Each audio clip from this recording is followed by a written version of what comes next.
దేవుని వాక్యములో నుంచి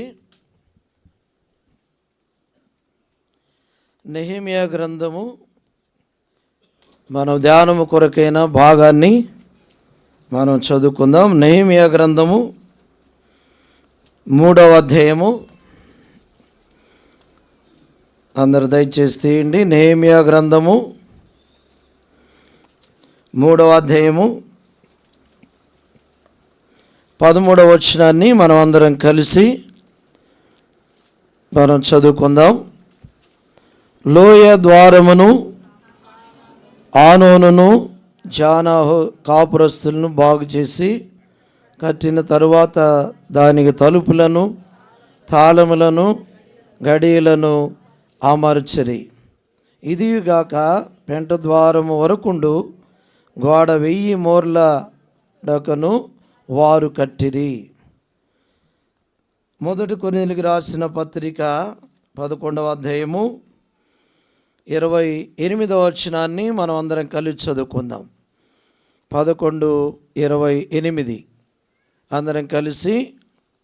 కాబట్టి ప్రతి మనుషుడు తను తాను పరీక్షించుకునవలెను, అలాగు చేసి ఆ రొట్టెని తిని ఆ పాత్రలోనిది త్రాగవలెను. ప్రార్థన. ప్రేమ కలిగిన తండ్రి, కృపగల ప్రభా, చదవబడిన లేఖన భాగాల్లో నుంచి మా అందరితో మాట్లాడండి, కృప అనుగ్రహించండి. బలహీనమైన దాసుని మీరు బలపరచండి. మీ యొక్క నామములో మరి నిలబడుతుండగా కృప అనుగ్రహించి దేవా మరి జ్ఞాపకం చేసుకొని మాకు మీ వాక్కులో ఆత్మీయంగా తండ్రి మేము దేవా హెచ్చరించబడి పురికొల్పబడి ఆత్మీయ ఎదుగుదల కొరకైన మాటలు అనుగ్రహించండి. మరి దేవా ఇంతవరకు కూడా మరి కృప చూపించి సహాయపడ్డారు. మరి దయగలిగిన దేవ ఆపరేషన్లో కూడా మీరు సహాయపడి పరిశుద్ధులు ప్రార్థనను బట్టి మీరు చేసిన కార్యాన్ని బట్టి మీకు వందనాలు చెల్లిస్తూ మీ కృపను మెండుగా కోరుకుంటూ ప్రభువైన యేసుక్రీస్తు వారి ఘనమైన నామంలో ప్రార్థించి అడిగి వేడుకొంచున్నాము తండ్రి, ఆమేన్.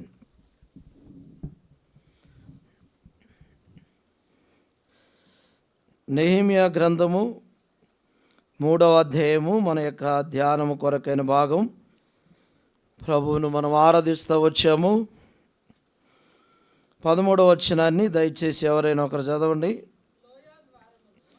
లోయ ద్వారమును కాపురస్తులను బాగు చేసి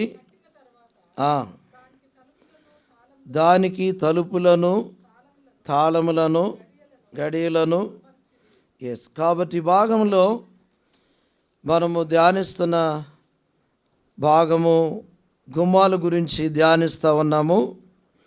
ఈ గుమ్మాల్లో అనగా దరిదాపుగా 12 గుమ్మాలు యెరూషలేముకు అనగా ఉన్న గుమ్మాల్లో మనము 3 గుమ్మాలు ఇప్పుడు మనము ధ్యానించాము. మొదటిది గొర్రెల గుమ్మము, రెండవది మత్స్యపు గుమ్మము, మూడవది పాత గుమ్మాన్ని మనము ధ్యానించాము. తర్వాత ఇప్పుడు 4వది లోయ గుమ్మము మనము ధ్యానిస్తూ ఉన్నాం. దీనిలో కూడా దరిదాపుగా 3 వర్తమానాలు మనము ధ్యానించాం. ఈ లోయ ద్వారము అనే దాని మీద మనం 3 వర్తమానాలు ధ్యానించాము. అనగా ఈ భాగంలో మరొక భాగాన్ని మనం ధ్యానించబోతున్నాము. అనగా యెరూషలేములో ఆ ప్రాంతంలో అనగా ఎన్ని లోయలు ఉన్నాయి అనే మాట కూడా నేను మీకు జ్ఞాపకం చేశాను. ఎన్ని లోయలు ఆ యెరూషలేములో ఉన్నాయి అనేది మనం జ్ఞాపకం చేసుకున్నాం. అనగా మరి కిద్రోను లోయ అని జ్ఞాపకం చేసుకున్నాము. ఆ తర్వాత సెంట్రల్ లోయ అనేది అనగా ఉంది అనేది జ్ఞాపకం చేసుకున్నాము. ఆ తర్వాత హీనోం లోయ అనేది కూడా ఉందనేది జ్ఞాపకం చేసుకున్నాం. 3 లోయలు ఆ ప్రాంతంలో ఉన్నట్లుగా మనం జ్ఞాపకం చేసుకున్నాం. ఈ లోయ అనేది ఆత్మీయ జీవితంలో మనకి అనగా నేర్చుకునే ఒక పాఠము దీనత్వము తగ్గింపు అనే అనుభవాన్ని దేవుడు మనకు నేర్పిస్తూ ఉన్నాడు. కాబట్టి లోయలు అనే విషయాల్లోకి వచ్చినప్పుడు 7 విషయాలు మనం ధ్యానించాం. 7 లోయలు. తర్వాత గత అనగా 3-4 వారాల క్రితము అనగా 2వ దినవృత్తాంతంలోనే ఒక 5 మాటలు మనం ధ్యానించాం. తగ్గింపు ద్వారా ఆడ కలిగిన కార్యాలు. ఈ సమయంలో దేవుని వాక్యంలో మరొక విధానంలో మరి అనగా వారికి వారే తగ్గించుకున్న అనుభవాలు, లోయ అనుభవాలు అనగా తగ్గింపును చూపిస్తూ ఉంది లోయ. వారి కొంతమందిని ఒక 5గురిని జ్ఞాపకం చేసుకుందాం క్లుప్తముగా. వారు అనగా ఎలాగ పోల్చబడ్డారు, వారి విధానాలు దేనికి పోల్చుకున్నారు అనే విషయాలు మనం జ్ఞాపకం చేసుకుందాం. మొదటిదిగా ఆదికాండము 18వ అధ్యాయము 27వ వచనంలో మొదటి వ్యక్తి ఎవరు అనగా ఎలాంటి తగ్గింపు అనుభవం, 5గురు అనగా తగ్గించుకున్న అనుభవాలు, వారి జీవితాల్లో దేవుడు చేసిన కార్యాలు కూడా మనము జ్ఞాపకం చేసుకుందాం. రండి, ఆదికాండం 18:27 వచనం. అందుకు అబ్రహాము, ఇదిగో ధూళియు బూడిదయునైనా నేను ప్రభువుతో మాట్లాడ తెగించుచున్నాను. చాలు. ఒక్కొక్కరు బైబిల్లో ఇలా అన్న మాటలు అరుదుగా ఉన్నాయి. ఇప్పుడు ఈయనేమన్నాడు చెప్పండి? అబ్రహాం గారు ఏమన్నాడు? ధూళి బూడిద నేను అన్నాడు. మనం అంటామా? పొరపాటున మామూలు ఒక మాట అంటేనే మనం పడలేము. ధూళి బూడిదని మనం అనగలమా? చెప్పండి. ఏమన్నాడు ఆయన? ధూళియో బూడిద. ఎవరు మాట్లాడతారు ప్రభుతో? చెప్పాలి, ఇప్పుడు మీరు చెప్పాలి. ఎవరు మాట్లాడతారు ప్రభుతో? ఎవరు ధూళి అంటే వాళ్ళు మాట్లాడతారు, ఎవరు రాయి అంటే వాళ్ళు మాట్లాడలేరు. రాయి వేరు, ధూళి వేరు, బూడిద వేరు. ధూళి కాలిపోయింది, విలువ లేనిది అని అర్థం. అనగా రాయి లాంటి స్వభావం కలిగినప్పుడు ప్రభుతో మనం మాట్లాడలేం. దీని ఆయన ఏమన్నాడు? ధూళియో బూడిద అన్నాడు. కానీ మనము కొన్నిసార్లు ధూళి బూడిదలా కనబడం. అనగా ఏస్కేల్లో ఒక మాట ఉంది కదా, ఏమనుంది? రాతి గుండె మీలో నుండి, ఆ మాట చదవండి. మనలో ఇలాంటి స్వభావం మనలో అనగా తీసివేసుకోవాలా. ప్రభుతో మాట్లాడాలన్నా, ప్రభు నుండి మనం ఆశీర్వాదాలు పొందాలన్నా అబ్రహాము లాంటి అనుభవాన్ని మనం కలిగి ఉండాలి. లోయ అనుభవం అబ్రహాములో ఉంది. చదవండి, ఏస్కేలు 36:26. నూతన హృదయము మీకు ఇచ్చేదను, నూతన స్వభావమును మీకు కలుగజేసేదను. రాతి గుండె మీలో నుండి తీసివేసి ఏమిస్తాడంట? మాంసపు గుండెనిస్తాడు. రాతి గుండె మీలో నుండి నేనేం చేస్తాను? తీసివేసి. కాబట్టి తీసివేయాలంటే కూడా మనం ఏం చేయాలా? అనుమతించాలా. అవునా? మనలో తీసివేయాలంటే కూడా ఏం కావాలి? మనము అనుమతించాల. కొన్నిసార్లు మనము అనుమతించలేం. అనగా ఆ ప్రభు తీసివేయాలన్న వాటిని అనుమతించం. ఒక మాట జ్ఞాపకం చేసి అబ్రహాం దగ్గర 2-3 మాటలు మనం ధ్యానిద్దాం.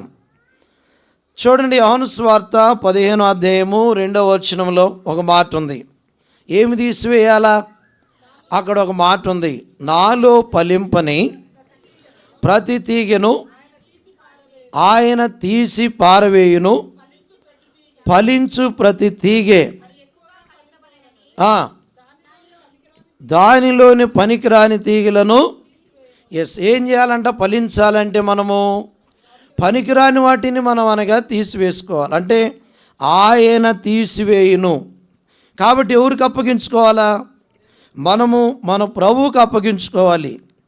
అనగా పనికిరాని వాటిని మనము తీసివేసుకోవాలా. రాతి గుండె మీలో నుండి అనగా తీసివేసి అంటాడు.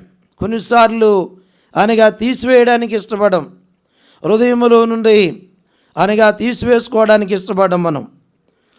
అనగా మరి మన జీవితాల్లో ఎవరు తీసివేసుకోగలరంటే ప్రభువుకి అప్పగించుకోవాలా. ప్రభువా, నన్ను నేను నీకు అప్పగించుకుంటున్నాను, నాలో ఉన్న ఏం చేయాలా, తీసివేయి అని మనం చెప్పాలా. అప్పుడు ఆయన అన్నీ కూడా తీసివేయగలడు, మనలో పనికిరానివన్నీ. ఆయన ఎప్పుడైతే తీసివేస్తాడో అప్పుడే మనం ఏమవుతాము, ఫలించగలం. కాబట్టి ప్రభుతో ఎవరు మాట్లాడతారు అంటే ఆదికాండం 18వ అధ్యాయం 27వ వచనంలో ఎవరు మాట్లాడుతున్నారు చెప్పండి. ప్రభుతో ఎవరు మాట్లాడుతున్నారు చెప్పాలి ఇప్పుడు మీరు. కనుక ధూళి బూడిదేనైనా అబ్రాహాము మాట్లాడుతున్నాడు. మన జీవితాల్లో ఈడ ఒక చిన్న మాట, 27 మళ్ళీ చదవండి. అందుకు అబ్రాహాం, ఇదిగో ధూళియు బూడిదేనైనా నేను ప్రభువుతో మాట్లాడా. ఈ మాట చాలా ప్రాముఖ్యమైనది. ఈ చిన్న మాట, నేను ప్రభువుతో ఏమవుతున్నాను, తెగించుచున్నాను అన్నాడు. అనగా ఎవరితో మాట్లాడడానికి తెగిస్తున్నాడు ఆయన? ఇది చాలా ప్రాముఖ్యమైనది. మనము దేవుని బిడ్డలంగా ప్రభుతో మాట్లాడటానికి మనం తెగించాల. అనేకమైన వాటి కొరకు మనం తెగించకూడదు. అనగా మన జీవిత యాత్రలో కాని మాట్లాడటానికి తెగించకూడదు, కాని ప్రవర్తన కొరకు తెగించకూడదు, కాని నడవడ కొరకు తెగించకూడదు, కాని వాటిని చేయడానికి మనము తెగించకూడదు. దేనికి తెగించాలి చెప్పండి? ప్రభుతో మాట్లాడడానికి, ప్రభుతో సహవాసం చేయడానికి. ఈ మాట చాలా ప్రాముఖ్యమైనది, చిన్న మాట. ప్రార్థన చేయడానికి తెగించాలా, విశ్వాసం కలిగి ఉండడానికి తెగించాలా, దేవునితో నడవడానికి తెగించాలా, ప్రభు పని చేయడానికి తెగించాల. కాని వాటి కొరకు మనము తెగించకూడదు. కొన్నిసార్లు అంటారు, నేను కానీ తెగిస్తే, నేను కానీ ఇలాగైతే అంటారు. వాటి కొరకు కాదు. ఇక్కడ అబ్రాహాము ఆ మాట వాడాడు, ప్రభువుతో తెగించాడు. ఎంతమంది ఇలా ప్రభుతో మాట్లాడటానికి తెగించిన అనుభవం ఉంది? అనగా ప్రభుతో సావాసం ఉంది మనకు. తెగించి అనే మాట ఎన్నిసార్లు రాయబడింది ఈ 27 అనగా 18 అధ్యాయంలో చెప్పండి. చూడకుండా చెప్పండి ఒక్కసారి. మాకేం తెలుసు అన్న ఇవన్నీ, మీరు చెప్తే మేము వింటాం. ఎన్నిసార్లు రాయబడింది తెగించి? మనం తెగించి చూస్తే కదా అక్కడ. వేరే వాటికైతే తెగిస్తాం బాగా. భర్త మీద భార్య, భార్య మీద భర్త, లేదంటే సంఘంలో బయట అనేకమైన పనికిరాని వాటిల్లో మనం తెగిస్తాం. కానీ దైవికంగా ఎక్కడో చెప్పండి, మీరే చూడండి, ఇప్పుడన్నా చూడండి, చెప్పండి ఎన్నిసార్లు ఉంది తెగించి అనే మాట. అది ఎన్నిసార్లు ఉంది చెప్పండి? 18లో 3 సార్లా, 4గా? పరీక్ష మీకు ఇప్పుడు. తెగించి అనే మాట ఒక్కటే ఎన్నిసార్లు ఉంది లెక్కాల్సిందేనా? 2 సార్లు మాత్రమే ఉంది. 27, 31 చదవండి. 31 అందుకు అతడు, ఇదిగో ప్రభువుతో మాట్లాడా. పిల్లారా, ఇది చాలా ప్రాముఖ్యమైన ఉదయకాలం. దేవునితో మాట్లాడడానికి ఏం కావాలి మనమందరము? అది ప్రభుతో మాట్లాడడం. కనుక ఆయన సన్నిధిలో అబ్రాహాం ఇక్కడ నిలిచి ఈ మాటలు అనగా అనే సమయంలో ఎవరి కొరకు ఈ మాటలు వాడాడు? ప్రార్థన సమయంలో లోతు కుటుంబం కోసం. అబ్రాహాము లోతు కుటుంబం ఎడల ఎంతో ప్రేమ కలిగిన అనుభవాన్ని మనం చూస్తూ ఉన్నాం. దేవుని సన్నిధిలో నిలబడిన వారిని ఊరికి మీకు రెఫరెన్స్లు గుర్తు చేస్తాను. మరి అబ్రహాము తన భార్య కొరకు నిలబడలేదు. గమనించండి మరొక మాట, తన కుమారుని కొరకు నిలబడలా, తన కొరకు నిలబడలా, తన కుటుంబములో అనగా ఇక్కడ లోతు కోసము ఈ ప్రార్థన. గమనించండి, ఇస్సాకు కోసం నిలబడ్డా, షారా కోసం నిలబడ్డా, తన కొరకు నిలబడ్డా? చెప్పండి, ఎవరి కొరకు? లోతు అనగా ఇతరుల యొక్క క్షేమాన్ని కోరుతూ ఉన్నాడు. అయితే ఇక్కడ ఆ మాట ఉంది. 22వ వచనంలో ఒక మాట చదవండి. దేవుని ప్రజలంగా మనం కూడా నిలబడాలి. చదవండి. ఆ, ఆ, వెళ్ళిరి అబ్రహాం ఇంకా యెహోవా సన్నిధిలో, దేవుని యొక్క ప్రజలంగా చివరి దినాల్లో మనం ఆయన సన్నిధిలో నిలబడి ఉండాలా. ఆయన సన్నిధిలో ప్రార్థించడానికి, ఆయన సన్నిధిలో ప్రభు మీద ఆధారపడడానికి పిల్లారా మన జీవితాలు ఉండాలి. మాట్లాడటానికి తెగించిన సందర్భం, ప్రభువుతో మాట్లాడడం అనేది గొప్ప భాగ్యం. ఇక్కడ కొన్ని 2-3 మాటలు మనం చూద్దాం. ఈయన ప్రార్థనలో దేవునితో గడిపేటప్పుడు మరి ఇద్దరు కూడా అనగా ఉన్నారు. దేవుడు ఉన్నాడు, చెప్పండి, అబ్రాహాం ఉన్నాడు. ఇద్దరు అనగున్నారు. అబ్రాహాం ప్రార్థన చేస్తూ ఉన్నాడు. వీళ్ళిద్దరిలో ఎవరు ముందు వెళ్ళిపోయారు అది కూడా ఒకసారి మీకు గుర్తు చేశా. ఇద్దరు ఉన్నారు, ఇద్దరిలో ముందు లేచి ఎవరు వెళ్ళిపోయారు? చూడండి 33వ వచనం 33 చూడండి, వర్స్ 33. యెహోవా అబ్రాహాముతో మాట్లాడుట, ఎవరు వెళ్ళిపోయారు? అబ్రామా. మరి అదే సగం అనగా అబ్రహాముతో మాట్లాడడం చాలించి ఎవరు పోయారు? అది ఆయన వెళ్ళాడు. కానీ అబ్రహాం మాత్రము, మనమైతే ఎప్పుడు వెళ్ళిపోతామో తెలియదు. ప్రార్థనలో నిలబడలేం, వ్యక్తిగత ప్రార్థనలో నిలబడలేం, సంఘ ప్రార్థనలో నిలబడలేం. అందుకని జాగ్రత్తగా గమనించండి. ఈ చివరి దినాల్లో మనం దేవునితో మాట్లాడడానికి నిలబడాలి. అందుకని ఆ తర్వాత అబ్రహాము తన ఇంటికి తిరిగి వెళ్ళాడు. తరువాత వెళ్ళాడు ప్రభుతో మాట్లాడడం. మనము కూడా దేని కొరకు తెగించాలా, ఎలా ఉండాలి అనేది ఒక మాట మనం చూద్దాం. మార్కు సువార్త 15:43లో ఒక వ్యక్తి ఉన్నాడు. అనగా ఆయన దేని కొరకు తెగించాడు? ఒక మాట చూడండి. అనగా తగ్గింపు అనుభవం కలిగిన వారు ఆత్మీయంగా ఉండడానికి, ప్రార్థన చేయడానికి, దేవునిలో నిలిచి ఉండడానికి తెగిస్తారు.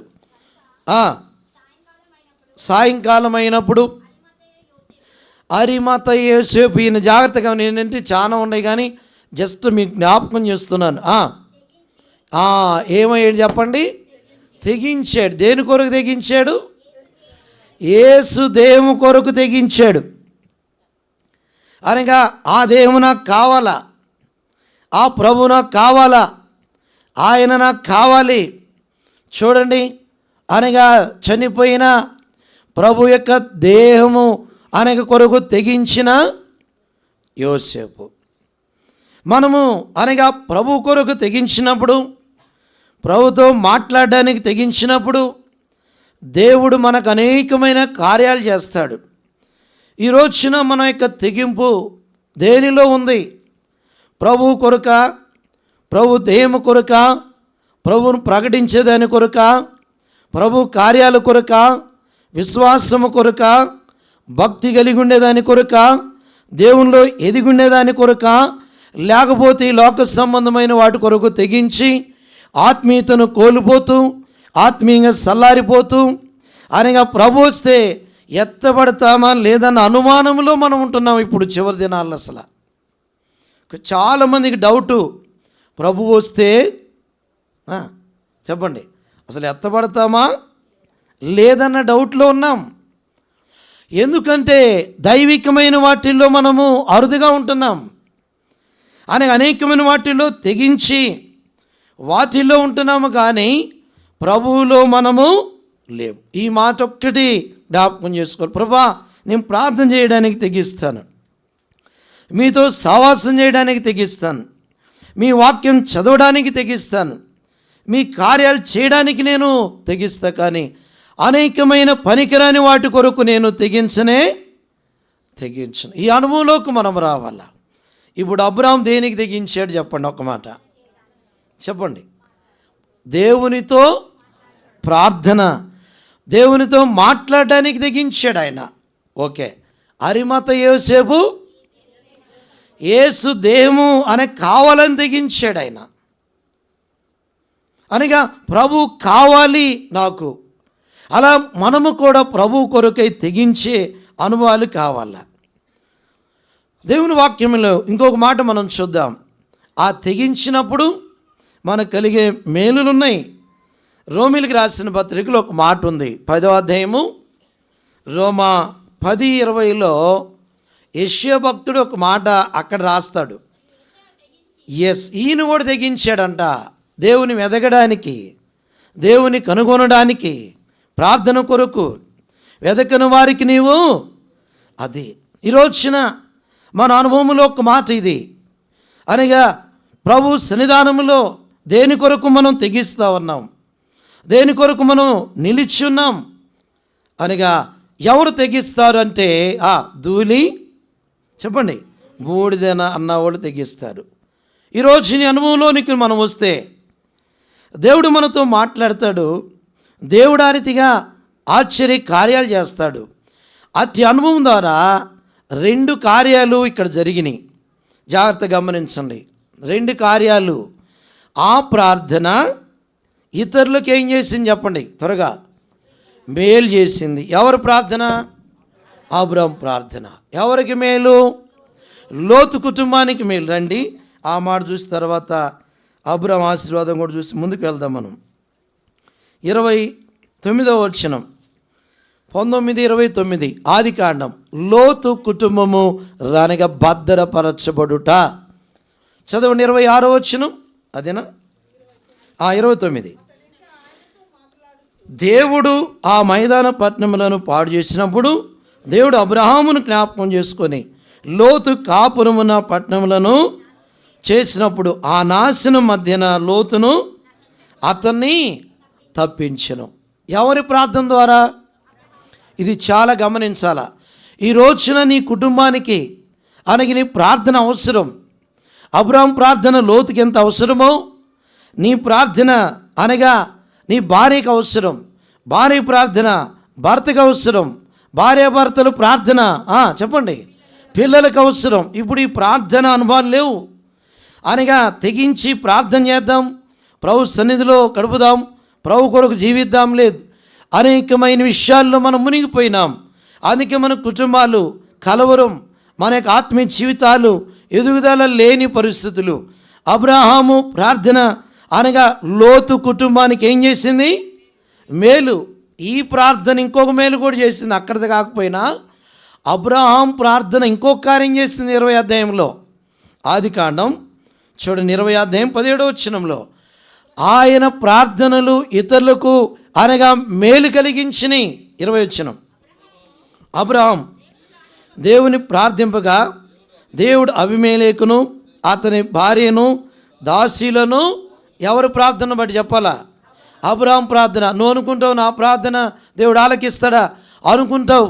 అనగా నీ ప్రార్థన దేవుడు ఆలకిస్తాడు, నీ మొర దేవుడు ఆలకిస్తాడు. అనగా నువ్వు నీ కుటుంబం కొరకు ఇతరుల కొరకు ఏం చేయాలి? మనము ప్రార్థన చేయాల. ఎక్కడ ప్రార్థన ఉంటుందో అక్కడ అనేకమైన కీడుల నుండి తప్పించబడతాయి. పిల్లారా, ప్రార్థన చాలా ప్రాముఖ్యమైంది.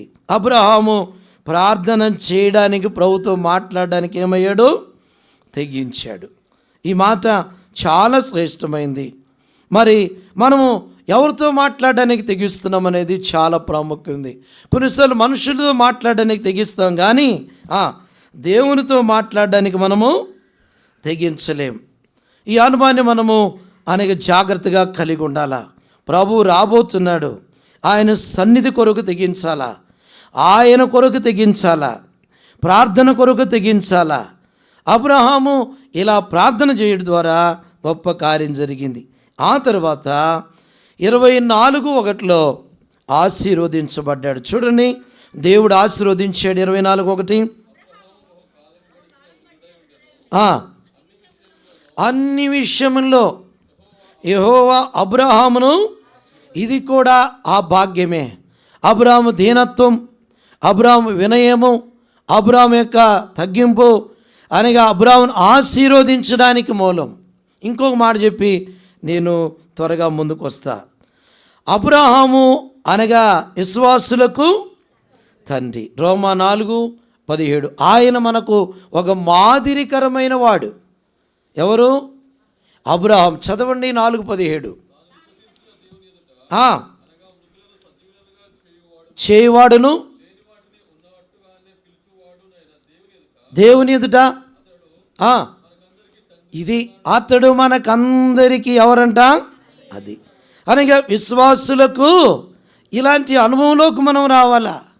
మనం అనేకులకు ఒక మాదిరికరంగా, అనేకులకు ఒక విధానంలోకి రావాలి. మనం అబ్రహాము ఆ ధూళి, ఆ బూడిదియో, నేను ఇలాంటి వాడిని అన్న అనుభవం ఆశీర్వాదంలోనికి అనేకులకు తండ్రిగా, అనేకులకు ఒక మాదిరికరమైన అనుభవంలోకి అబ్రహాము రాగలిగాడు. ఈ రోజున మనల్ని చూసి అనేకులు అనగా ఈ అనుభవంలోకి వచ్చేటట్టు మన జీవితం ఉండాలి. కొన్నిసార్లు అలా మనం కనబడం, కొన్నిసార్లు మనకు అనేకమైన పరిస్థితులు రావచ్చు, కష్టములు, బాధలు, శ్రమలు రావచ్చు. ఆయన ప్రభు ఒక మాట అంటాడు, యెషయా గ్రంథంలో ఒక మాట చెప్తాను, 61:3. నిందకు ప్రతిగా చదవని ఒక మాట 61:3. ధరింపు చేయుటకును, ఈ మాట బూడిదకు ప్రతిగా ఏమిస్తాడంట?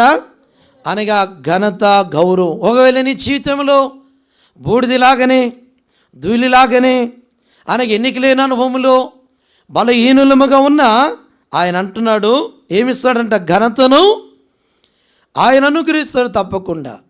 మనము అబ్రాహాము లాంటి అనుభవంలోకి వచ్చినప్పుడు దేవుడు ఆ రీతిగా అబ్రాహామును గణపరిచినట్లు మన కుటుంబాలు, మన జీవితాలు దేవుడు గణపరుస్తాడు. తెగించడం అనే మాట మనం మర్చిపోకూడదు. ఎవరితో మాట్లాడడానికి తెగించాలా? ఎస్. రెండవ మాట చూద్దాం రండి. మొదటి సమూయేలు గ్రంథం ఇంకొక మాట అన్నాడు. వాళ్ళ అన్నయ్య చూడండి, మనము ఇవన్నీ కూడా అసలు ఈ మాటలు మనకు రావు వాస్తవంగా. వాళ్ళకి ఎలాగొచ్చినాయి చూడండి. నేను ఎవరిని? అబ్రాహాం ఏమో నేను ఎవరిని? ధూళిబోడిదే. ఇప్పుడు ఆయన చెప్తాను. మొదటి సమూయేలు గ్రంథం 24:14 చదవండి. ఆయన ఎవరు ఏమన్నాడు చూడండి. ఇశ్రాయేలీల రాజు ఎవరిని పట్టుకొని బయలుదేరి వచ్చినాడు? ఏ పాటి వాడిని ధర్మించున్నాడు? చచ్చిన కుక్కను కదా, మిన్నలిని కదా, చాలు చాలా ఉంది. ఇప్పుడు ఈయనెవరు? మీరు చెప్పాలి. ఈయనెవరు? చచ్చిన కుక్క. ఎవరైన రాజు. ఏ రాజు? దావీదు రాజు. అనగా దావీదు ఏమంటున్నాడు చెప్పండి? నేను చచ్చిన కుక్కను కదా అని అంటున్నాడు. 26వ అధ్యాయము 20వ వచనంలో కూడా ఆ మాట ఉంది. మొదటి సమూయేలు గ్రంథం 26:20. చూడండి, వాళ్ళ యొక్క తగ్గింపు ఒక్కోసారి ఆలోచన చేయండి. మన జీవితాలకు మనమే ఆ అనుభవంలోకి రావాలంతే. నువ్వు అనుభవంలోకి వచ్చావంటే అబ్రాహాములాగా దేవుడు ఆశీర్వదిస్తాడు. అబ్రాహాములాగా అనేకులకు మనం ఏమవుతాం? మాదిరి అవుతాం. చదవండి.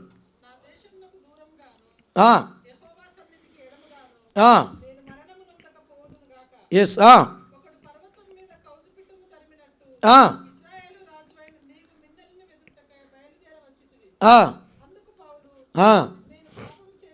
చాలు. ఇంకక్కడ ఒక మాట అంటాడు. ఏంటంట? కముజు. రకరకాలుగా చూడండి ఆయన. కాబట్టి ఎంత తగ్గింపు అనుభవము దావీదులో కనబడుతుందంటే అంతగా తగ్గింపు అనుభవం కనబడు. నేను చచ్చిన కుక్క వంటి వాడని అంటున్నాడు ఆయన. ఆ తర్వాత మిన్నల్లిని అంటున్నాడు. అనగా చనిపోయిన పరిస్థితి అనేది అంటే మనం కొన్నిసార్లు అనుభవంలోకి రావడం ఎంతైనా మంచిది. చనిపోయిన అనుభవాలు. ఒక మాట నేను జ్ఞాపకం చేస్తాను. ప్రసంగి గ్రంథం 9:5లో ఒక మాట ఉంది. చనిపోయిన వారు ఏమీ ఎరగరంట. వాళ్ళకి అసలు ఏం తెలియదు. చదువుతారా? 9:5 ప్రసంగి. ఈ మాట, చనిపోయిన వారు వాళ్ళు ఏమీ తెలియదు. లోకము తెలియదు, శరీరము తెలియదు, పాపము తెలియదు, ఏమీ తెలియదు. ఎందుకు? చనిపోయిన అనుభవం. మన జీవితంలో కూడా దావీదు లాంటి అనుభవం మనం కలిగి ఉండాలి. ఒక మాట మనం చూస్తే మనము కూడా చనిపోవడం ద్వారా అనేకమైన వాటికి మనము ఆనగా ఫలిస్తామని ఉంది. యోహాను సువార్త 12:24 చూడండి ఒక మాట. 12:24 ఎస్, గోధుమ గింజ చావుకుని నీడల అది ఒంటిగానే ఉండును, అది చచ్చి నీడల అంటే అనగా చనిపోవడం అనగా చచ్చిన కుక్క లాంటి అనుభవం, తగ్గింపు అనుభవం అనగా మన జీవితంలో మనము అనగా అలాంటి అనుభవంలోకి వచ్చినప్పుడే ఆత్మీయంగా మనము ఆశీర్వదించబడతాం. ఇదే మాట ఒక ఆయన అన్నాడు బైబిల్లో, నేను కూడా చచ్చిన కుక్క వంటి వాడినే అన్నాడు ఒక ఆయన. ఏమన్నాడు? చచ్చిన కుక్క వంటి వాడనైనా నా ఎడల నీవు చూపిన ప్రేమ. 2వ సమూయేలు గ్రంథం 9:8 చూడండి. అంటే ఆ చిన్న మాట ఆ మెఫీబోషెత్ యొక్క అనగా మరి సమకూర్పుకు, ఆ మెఫీబోషెత్ యొక్క సహాయానికి ఎంతో వీలు పడింది. చదవండి 9:8.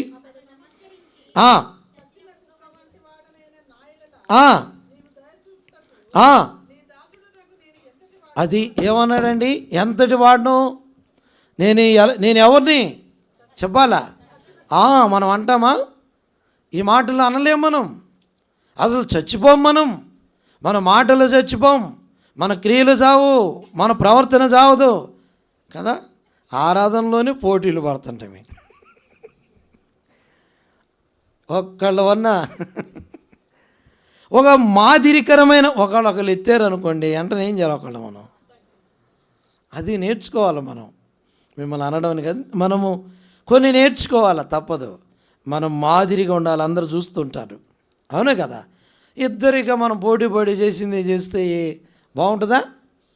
మాదిరి.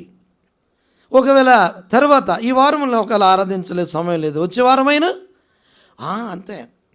పిల్లలు మన జీవితాల్లో అరవింద వంకులు చెప్తూ ఉంటాడు ఒక మాట ఆరాధనలో, చచ్చిన కుక్క వంటి దాననైనా నన్ను ప్రభా మీరు ఇలా చేశారని అంటారు మామూలుగా. ఆ తర్వాత గేటు దాటితే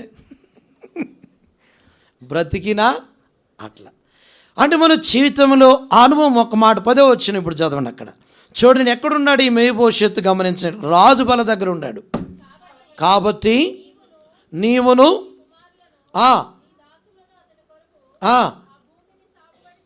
చేసుకో.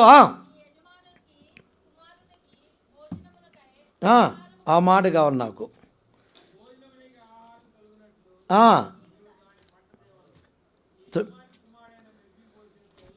ఆ మాట ఎల్లప్పుడూ నా బల్ల ఎక్కడున్నాడు చెప్పండి. ఆయన ప్రాణిగా ప్రభు బల్ల దగ్గర అన్నట్టు, రాజు బల్ల ఎద్ద. చూడండి ఎంత అనుభవం అక్కడ.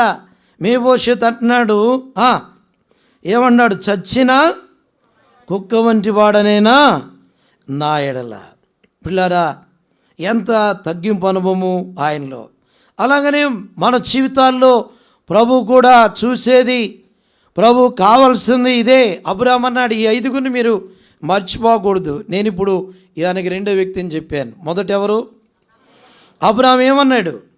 ధూళి బూడిదే అన్నాడు. అందుకే ఆశీర్వదించబడ్డాడు, అనేకులకు తండ్రిగా పిలువబడ్డాడు. 2వది దావీదు ఈ రీతిగా చచ్చిన కుక్క వంటి వాడనైన నన్ను మిన్నల్లిని కౌన్సు పెట్టను. ఎక్కడో ఉంటుంది అలాంటి నా జీవితాన్ని అన్నప్పుడు దేవుడు ఈయన్ని కూడా అనగా ఆశీర్వదించాడు.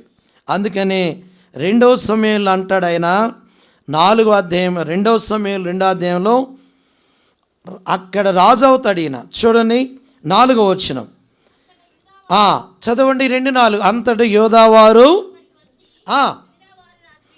యోదావారి మీద రాజుగా దావీదును ఎక్కడైనాడు? 2వ అధ్యాయం 4వ వచనంలో 16వ అధ్యాయంలో జరిగిన కార్యము 2వ అధ్యాయం దాకా ఆయన వెయిట్ చేస్తూ వచ్చాడు. అక్కడ ఏమైనాడు ఈయన? తొందరపడలా, నన్ను రాజుగా చేసేయండి, ఇలా చేసేయనులా. దేవుడు చేసేదాకా, దేవుడు ఆశీర్వదించేదాకా దేవుడు దీవించేదాకా, దేవుడు గణపరిచేదాకా మనం అనగా దీనులమై అణిగి మణిగి మనం ఉండాలి. అప్పుడే దేవుడు ఆశీర్వదిస్తాడు. మళ్ళీ చదువున్న మాట 4వ వచనం.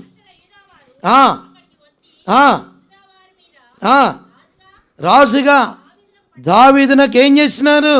అది అనగా ఆయన యొక్క వినయం, ఆయన తగ్గింపు. 24వ అధ్యాయంలో నేను ఒక మాట మీకు జ్ఞాపకం చేయాలి. ఇదంతా జరిగింది 24వ అధ్యాయంలోనే. ఎక్కడండి? ఆ 3 సమయంలో 24లో అక్కడ ఎన్గేది అరణ్యములో జరిగిన సందర్భం. సౌలుతో ఇవన్నీ జరిగిన సందర్భాల్లో ఆయన ఎంత సహనం అండి, ఎంత ఓర్పు. ఎవరికి? దావీదుకి. ఎంత దీనత్వం, అనుభవమే ఆ రీతికి రాజుగా చేయడానికి, ఆ రీతికి హృదయానుసరుడిగా కావడానికి కూడా తన యొక్క పాపముల నుంచి వేరు చేయబడ్డం కూడా మనం చూడగలం.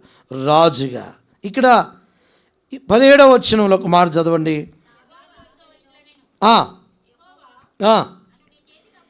నన్ను నీ చేతికి అప్పగించగా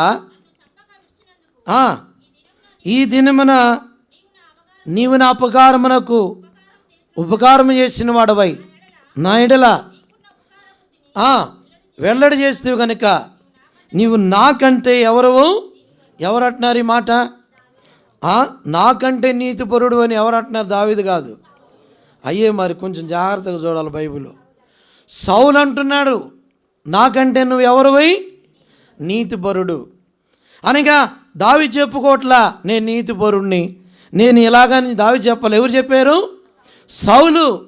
ఆ బిరుదు రావడానికి దావీదు ఎన్గేది వనములో అనగా ఎంతగానో అనగా క్షమాపణ, అక్కడెంతో ఓర్పు, ఇవన్నీ కనబడుతూ ఉన్నాయి. సౌలును క్షమించడం, సౌలు మీద ఆర్థిగా ఎంతగానో ఆ చిన్న వస్త్రపు చెంగు కోసినందుకే దావీదు మనసు ఏమైందంట? అనగా నొచ్చుకున్నాడంట. యెహోవా చేత అభిషేకము నొందిన వాడిని నేనేం చేశాను? వస్త్రపు చెంగు కోసానని నొచ్చుకున్నాడు. ఈనాడు మనము ఆ బిరుదు రావాలన్నా, ఆ ఘనత రావాలన్నా దావీదు లాంటి అనుభవాలు కావాలి మనకు.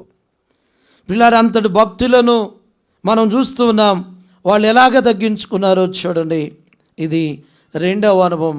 3వ చూద్దాం. యోబు గ్రంథం. ఈయన రాజుగా చేయబడ్డాడు.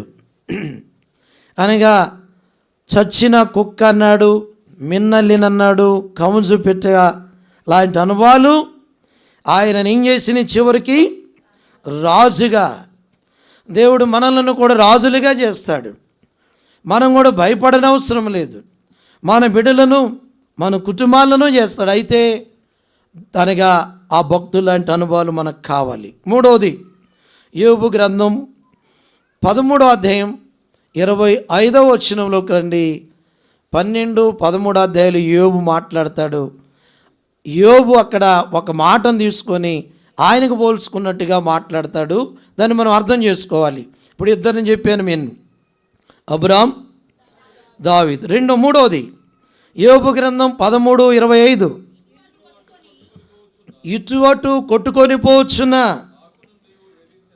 ఆకును నీవు వేధించెదవా, ఎండిపోయిన చెత్తను నీవు. చూడండి ఏమంటున్నాడు చెప్పండి. ఈయన ఎవరంట? ఏమంటున్నాడు యోబు? ఆకులాంటి వాడిని, ఇటు అటు కొట్టుకొని పోయి ఆకులాంటి వాడిని నన్ను ఏం చేస్తున్నావు? చూడండి వీళ్ళు అనే మాటలు చూడండి. అసలు నేను ఈ ధ్యానించినప్పుడు, నిజంగా ఆలోచన చేసినప్పుడు వాస్తవంగా నాకు కూడా అలాంటి అనుభవం ఉందా అని అనిపించింది. అంతే కదండి. బూడిదే ధూళి మనం అంటాం. అసలు నేను బూడిదని ధూళి అన్నా నాదేముందన్నా మా ఇదేముందని అంటామా? శరీరము అనగా చావదు, అంత కనబడుతూ ఉంటుంది. దావీదు చచ్చినా అన్నాడు. ఈయనేమంటున్నాడు? ఆకు, ఎండిపోయిన ఆకు అటు ఇటు కొట్టుకొని పోయేటట్లు అలా ఉన్నా నేను. ఇలాంటి అనుభవంలోకి వస్తేనే ఆశీర్వాదాలు, లేకపోతే మన జీవితాలు ఎండిపోయిన ఆకులాగానే ఉంటుంది. మనం ఎండిపోయిన అనుభవంలాగా ఒకవేళ తగ్గించుకున్నప్పుడు యోబుకు కూడా కలిగిన ఆశీర్వాదాన్ని మనం జ్ఞాపకం చేసుకుందాం. ఈయన అంటాడు, ఇటు అటు ఆకును నీవు వేధించదవా. ఆకులాంటి నా జీవితము, నేను ఒక ఆకులాంటి వాడను. ఆకు ఎలాంటిదంటే ఇర్మియా గ్రంథం 8వ అధ్యాయం 13లో ఒక మాట ఉంది, రాలిపోతాయి. ఎండాకాలం వస్తే ఆకులు ఏమవుతాయి? అలాగా. ఓవేళ రాలిపోయే అనుభవంలాగా నా కుటుంబం రాలిపోతున్నట్టుంది, నా భర్త రాలిపోతున్నట్టున్నాడు, నా భార్య రాలిపోతున్నట్టు, నాకు ఉద్యోగం రాలక, నా పరిస్థితులు ఇలాగా అని అనుకుంటున్నవేమో, దేవుడు అనగా కట్టగలిగిన వాడు. చదవండి ఇర్మియా 8:13.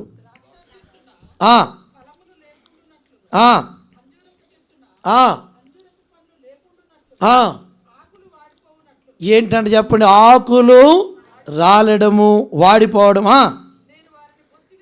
చాలు, ఆకులు వాడిపోయినట్లు. కొన్నిసార్లు ఏమైపోతున్నామంటే మనము వాడిపోయే పరిస్థితులు ఉన్నాయి. నేను ఒక మాట చెప్తాను, వాడిపోవటానికి కూడా బైబిల్లో ఒక మాట ఉంది. కొన్నిసార్లు మనం కూడా కొన్నిసార్లు వాడిపోతాం. ఎట్లా వాడిపోతామంటే, యెషయా గ్రంథం 64 చూడండి 6, ఒకవేళ ఇలాంటి పనికిరాంది కానుంటే వాడిపోతాం మనం. అందరూ చదవండి, మేమందరము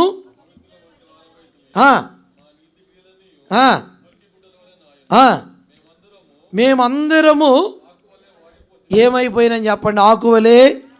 దేని బట్టి? అనగా అపవిత్రతను బట్టి, దోషమును బట్టి ఏమవుతున్నాము? వాడిపోతూ ఉన్నాం. కొన్నిసార్లు తెలియకుండా మనలో లోకము అనగా శరీరము పాపముంటే మనం వాడిపోతాం. విశ్వాసం వాడిపోతుంది, ప్రార్థన వాడిపోతుంది, భక్తి వాడిపోతుంది, ఆత్మీయత వాడిపోతుంది. అందుకని మనం దోషానికి పాపానికి స్థలము ఇవ్వకూడదు. మేము దోషములు కట్టుకొని ఏమైపోయినాము? భక్తిహీనులము, అపవిత్రులము అయిపోయినాం. ఈరోజున అలాంటి అనుభవంలోనికి వస్తాం. అయితే యోబు అలా కాకపోయినా, యోబు ఎలాంటి వాడంటే, యోబు భయభక్తులు కలిగిన వాడు. యోబు గ్రంథం 1:1 చూడండి. అంతటి వాడికి ఎన్నో శ్రమలు వచ్చినాయి. యోబు గ్రంథం 1:1 చదువుదాం. ఊజు దేశమందు యోబు అని ఒక మనుష్యుడును, అతడు యథార్థవంతుడు, న్యాయవంతుడు, దేవుని యందు భయభక్తులు కలిగిన వాడు, చెడుతనమును ఏమి విసర్జించిన వాడు. మనం ఏమి విసర్జించాలా? చెడుతనాన్ని విసర్జించాలా. కొన్నిసార్లు ప్రభు కొరకు వచ్చిన శ్రమలు, కష్టాల్లో నిలబడి ఉన్నప్పుడు ఆశీర్వాదాలు మనం పొందుతాం. లేక మనమే మన అవిధేయతను బట్టి, మన దోషాలను బట్టి, మన తిరుగుబాటును బట్టి తెచ్చుకుంటే మనం ఆశీర్వదించబడలేం. యోబు అనగా చెడుతనాన్ని ఏం చేసినాడంట? మనము కూడా కాని మాటలు విసర్జించాలా, పాపాన్ని విసర్జించాలా, లోకాన్ని విసర్జించాలా, వాటిని మనం స్వీకరించకూడదు. యోహానికి యోసేపు అన్నాడు ఒక ఆయన. ఏం చేశాడు చెప్పండి? పాపాన్ని ఏం చేశాడు? విసర్జించి పారిపోయాడు. అవునా? పారిపోయాడు కాబట్టే ఆయన రాజు అయ్యాడు. కనుక ఘనత, గౌరవాన్ని పొందాడు. ఆది కాండంలో అనగా 39లో పారిపోయాడు. 45:8 వచనంలో ఐగుప్తు మీద రాజుగా చేయబడ్డాడు. చదవండి ఆ మాట. 39:12 చదవండి ముందు. ఎక్కడైతే మనం జీవితాల్లో పారిపోతామో, యవనస్తులుగా, పిల్లలుగా, పెద్దవాళ్ళుగా, చివరి దినాల్లో లోకము నుండి పారిపోకపోతే లోకము నిన్ను నష్టానికి దారితీస్తుంది. చదవండి. అప్పుడు ఆమె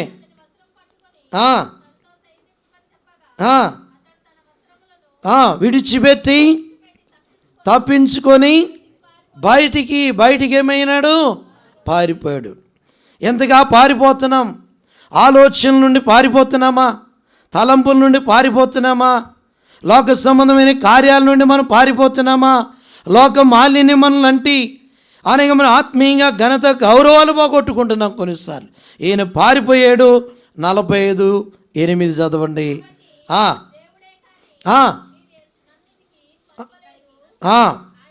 ఆయన నన్ను ఫరోకు తండ్రిగాను అతని ఇంటి వారందరికీ ప్రభువుగాను ఐగుప్తు దేశం మీద ఏలికగా ఆయన నన్ను దేవుడు నిన్ను కూడా ఆశీర్వదించాలని దీవించాలని కోరిక. అయితే మనం ఏం కావాలా? పారిపోవాలి వాటి నుంచి. ప్రభువుకి సమీపంగా ఉండాలి, లోకానికి మనం పారిపోవాలా.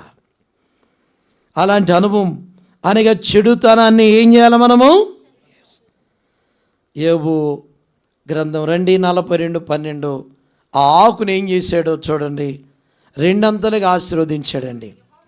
అందరూ చూడండి. అది అనగా యోబు గ్రంథం 42:12 యెహోవా యోబును మొదట ఆశీర్వదించినంతకంటే మరి అధికముగా అది అనగా ఆకులాగా మనం ఉన్నప్పుడు, మన జీవితాల్లో దీనత్వం కలిగి ఉన్నప్పుడు దేవుడు అలాంటి స్థాయిలోనికి మనం తీసుకొస్తాడు. మనము ధూళి దుమ్మనాలా, చచ్చిన కుక్క అనాలా, నేను అటు ఇటు కొట్టుకొని పోయే ఆకు అనాలా, ఎప్పుడు అంటారో చూద్దాం. అలా అంటేనే ఇవి రాజు అవ్వాలన్నా, ఆయనకి అనేకులకు తండ్రి కావాలన్నా, ఆశీర్వాదం కావాలన్నా, నాలుగో వ్యక్తి యోహాను సువార్త 1:2 సమయం అయిపోయింది త్వరగా. 1:23 4 ఆయన ఎలాగా అంటున్నాడు.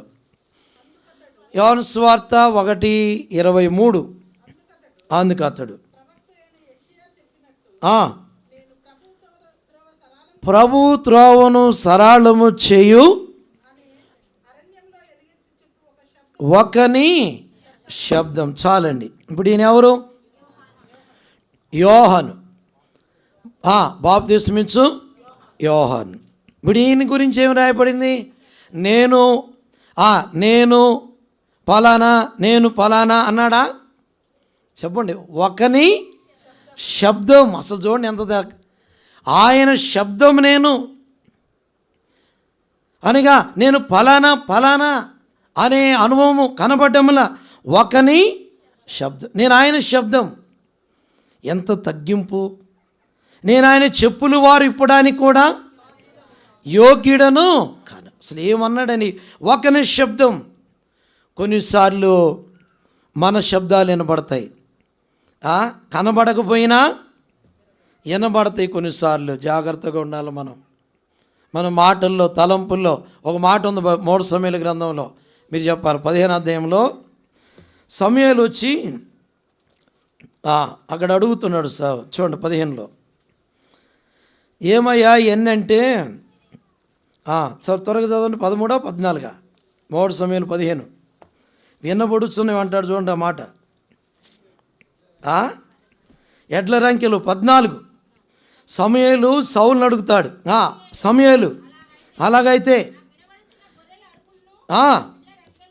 చూసారా, కొన్నిసారి కనబడకపోయినా వినబడతాయి. మన జీవితంలో, మన మాటల్లో, తలంపులు, మన ప్రవర్తన అనగా మనం కనబడకూడదు. ఒక్క మాట, నేను ఇక్కడ యోహాను కనబడటంలా ఆయన శబ్దం, ఆయన గురించి ప్రకటించేవాడు, అంతవరకే. ఆయన ఏమాత్రం కూడా కనబడకుండా ఉన్నాడు. మనం ఎప్పుడైతే దాగుంటామో అప్పుడే తర్వాత కనబడతాం. మనం కనబడితే మళ్ళీ కనబడం. ఒక మాట చెప్తాను. నిర్గమాకాండం 3:11 యెహోషువ ఉన్నాడు, ఆయన కనబడలా, అందుకని ఆ తర్వాత కనబడ్డాడు ఆయన. చూడండి మన జీవితం ఎంతో మనం దేవుని సన్నిధానంలో తగ్గించుకోండి. ఒక మాట చదువు త్వరగా. 33:11 నిర్గమాకాండం. మాట్లాడాను.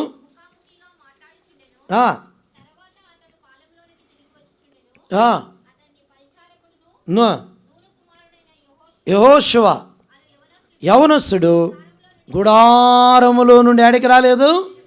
అది మాటలు కానీ, తలంపులు కానీ, క్రియలు కానీ, లేకపోతే ఏది కూడా తన ఏమాత్రము కూడా రాలా. అందుకే యెహోషువ 1:1 నాయకుడు అయ్యాడు ఆయన. అనగా కనబడలా.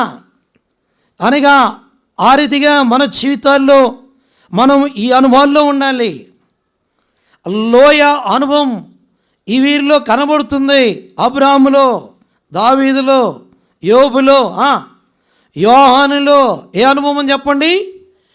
లోయ ద్వారం కనబడుతుంది, తగ్గింపు అనుభవం. అందుకని ఈయన గురించి ఒక మాట మనం ఎరుగుదాం కదా. 5:35 యోహాను సువార్తలో అతడు మండుచు, ఎంత మంచి సాక్ష్యం చదవండి మాట. 5:35 ఎంత మంచి సాక్ష్యం. 5:35 యోహాను సువార్త. అతడు మండుచు, అది అతడు మండుతూ ఉన్నాడు, తన ప్రార్థనలో మండుతున్నాడు, విశ్వాసంలో మండుతున్నాడు, ఆత్మీయతలో మండుతున్నాడు, అనగా అన్నిటిలో ఆయన మండుతున్నాడు. మనం దేనిలో మండుతున్నాం? జాగ్రత్తగా ఉండాల మన జీవితాలు. మనం ఆత్మీయంగా మండాలి. కొన్నిసార్లు సలారిపోయినాం, అనగా ఉపవాస ప్రార్థనలో, అనేక సంఘ ప్రార్థనలో, దేవుని సన్నిధానంలో భారంతో చెప్పేది మనం మండాలి. ఆరిపోయిన అనుభవాల్లో ఉంటున్నాం. అతడు మండుచు, అది ప్రకాశించుచున్న దీపము, అనేకులను వెలిగించే యోహానుగా కనబడుతున్నాడు. ఈ రోజున మనం మండుతున్నామా? మా దీపములు ఆరిపోవచ్చున్నాయి. మత్తయి సువార్త 25:6 మా దీపములు ఆరిపోయే అనుభవంలో ఉండకూడదు. ఆరిపోవడం అంటే మన అనగా జీవితం మనకు కనబడితే ఆరిపోయే అనుభవాలు. అందుకని దాగి ఉండడము. ఒకని శబ్దం ఎవరండి చెప్పండి? ఆయన. అందుకే ఆయన మండుతూ ఉన్నాడు. మనము కూడా ఇటు అనుభవంలోకి రావాలా. చివరి మాట చూద్దాం. 1 కొరింథీ 15:8-9 పౌలు ఆయననే మాట చూద్దాం. అని ఒక్కొక్కరు అబ్రాము అన్నాడు తండ్రి అయ్యాడు, దావీదు అన్నాడు రాజు అయ్యాడు, యోబు అన్నాడు ఆశీర్వదించబడ్డాడు, యోహాను అన్నాడు మండుచున్న దీపముగా మనం చూసాం. ఇక్కడ 1 కొరింథీ 15:8-9 చదవండి. 8-9 8 చదవండి. అందరికీ కడపట ఆ కాలం కాదు, అకాలమందు. ఏ కాలం అంట? అకాలంలో పుట్టినాడంట ఈయన. కాలం కానీ కాలం అంటాను చూసారు. 7 నెలలకు పుట్టిన వాళ్ళని 7 నెలలకు పుట్టిన వాళ్ళు కట్టుకుంటారు. 9 నెలలకు పుట్టినోడికి ఎప్పుడు జలుబు కొంతమంది అంటారు కదా. కాలం కానీ కాలం. ఈయన చూడు తగ్గింపు. నేను అకాలంలో పుట్టినట్టు పుట్టా. అపొస్తలులందరిలో ఈ 2 కలుపుకుందాం మనం. ఆయన తగ్గింపు అనే కాలం కానీ కాలంలో నేను పుట్టాను అనగా అపొస్తలులందరిలో నేను తక్కువ వాడను. ఎంతగా తగ్గించుకుంటున్నారు చూడండి వాళ్ళు.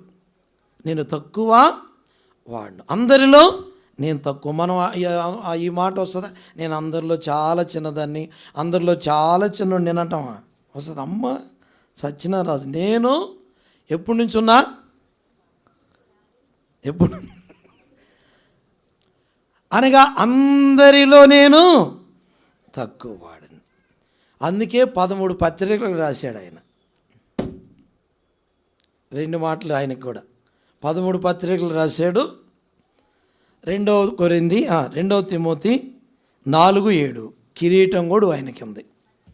చదవండి మాట ముగిద్దాం. ఇంకా మంచి పోరాటము కాపాడుకుంటే నీకు మీద నా కొరకు. అంత తగ్గించుకున్నాడు కాబట్టి దేవుడు అన్ని పత్రికలు రాయడానికి ఆయన ఏం చేశాడు చెప్పండి మీరు? వాడుకున్నాడు. ఎన్ని రాసినాడు? దరిదాపుగా 13 పత్రికల దాకా రాశాడు. ఎవరు? పౌలు. తర్వాత నీతి కిరీటం. ఇలాంటి అనుభవాలు, ఇలాంటి తగ్గింపు, ఈ లోయ అనుభవం మనకు అయినప్పుడు ఈ భక్తులాంటి ఆశీర్వాదాలు మనం పొందుతాం. అందుకే నెహెమ్యా గ్రంథం 3:13 లోయ ద్వారం. ఈ లోయ ద్వారం అనుభవం అబ్రహాములో ఉంది, దావీదులో ఉంది, యోబులో ఉంది, యోహానులో ఉంది, పౌల్లో ఉంది. మరి మనలో ఈ అనుభవాలు ఉన్నాయా? ఈ అనుభవం ఉంటే మనల్ని కూడా దేవుడు తప్పకుండా ఆశీర్వదిస్తాడు. లేకపోతే వీళ్ళని తలపోసుకొని ప్రభా ధూళి దుమ్ము లాంటి అనుభవం నాలో లేదు. దావీదు లాంటిది లేదు. యోబు లాంటి అనుభవము లేదయ్యా. నాకు కూడా నేర్పించు, సహాయపడు. ఎవరు దీనుడై విరిగి నలిగిన హృదయం గలవాడై నా మాట విని వణుకుచుండునో వాణ్ణి. ఆ రీతిగా ప్రభు మనలను బలపరిచి భక్తులాగా ఆశీర్వదించును గాక. మోకరించండి, ప్రార్థన. ప్రభువులలో మనం పాలు పొందుదాం. దయచేసి ఆ రీతిగా మనల్ని మనం సరి చేసుకొని ప్రభువులలో యోగ్యంగా మనము చేవేద్దాం.